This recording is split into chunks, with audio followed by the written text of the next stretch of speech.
no Pope in the Bible.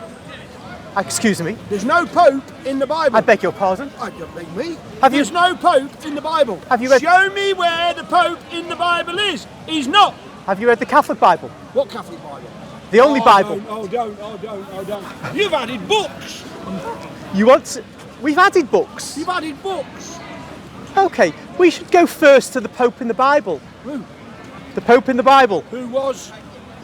And it says here... Who was? And it says here... Who was? St. Peter himself. Oh, was Peter married? Yes, he was. Did Peter have children? Yes, he did. Sorry, pardon, I beg your pardon. Yes, he did. Tell me more. Yes, he did. Tell me more. Right, where does the first Pope come from? You lot made it up.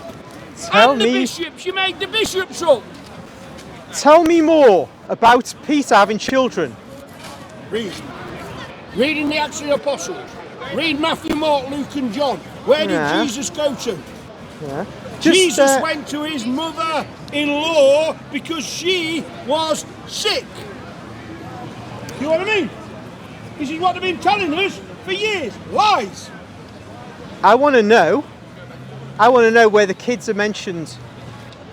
Because I want to be knowledgeable, you know? Yeah. And if there are some kids I should be known about, that Peter had, Yeah. I want to know about it. Yeah. Now here we have in St. Luke's Gospel, Yeah. chapter 22, Yeah. You know what he's going to come out with? verse 31. When Jesus said, upon this rock I will build my church. Hold on. Jesus said, upon this rock, not you. This rock. Right? Nobody else, because Peter means pebble. Peter does not mean rock. Jesus is the rock. How can you build a church on a cracked up, messed up tank like Peter? He always put his foot in it. Let me explain. Firstly, Petros does not mean pebble. What? Petros does not mean pebble. Mean what? Pebble. What does it mean? It means stone. And, Oh, and if you knew your King James Bible, you'd see that's there. Let's go back to the Greek and Hebrew. Come on, You then. know what you're missing out? What we're missing out, Philip? I'm going to educate you now. I'm Right, this is I'm going back listening. 40 years now. Go on, I'm just going to check something to make... No, get on One there. moment. Oh, he's filming it. Because if you're educating me, I want to be checked. Now YouTube. No, they don't pay No, me. this They don't pay do. me. But this today, I hope will be the breakthrough on the money side of things. Go on, the Greek and Hebrew. Where's Latin? Why did the Pope get rid of Latin? Did he get... Oh, you mean back in the 1960s? Because I'll tell you why. No doubt because the Protestants rumbled him. Now you tell us some more. I was at school. The priest gets up. Our Father who art in heaven, hallowed be thy name. Said it and rolled it off in Greek. And he says, today, children, is a very famous day. No more Latin. Why? My dad spoke Latin.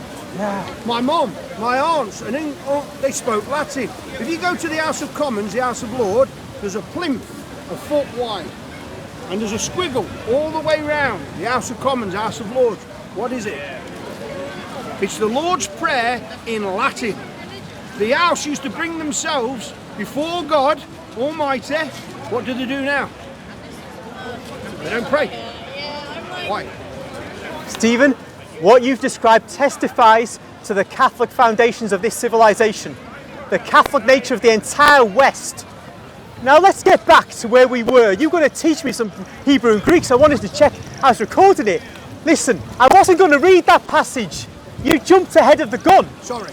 Yeah. So sorry. I was on Luke, not Matthew, partly because I knew what you'd be up to. Okay, Luke chapter 2, verse 31. Jesus has risen from the dead. Simon, Simon, behold, Satan demanded to have you that he might sift you like wheat.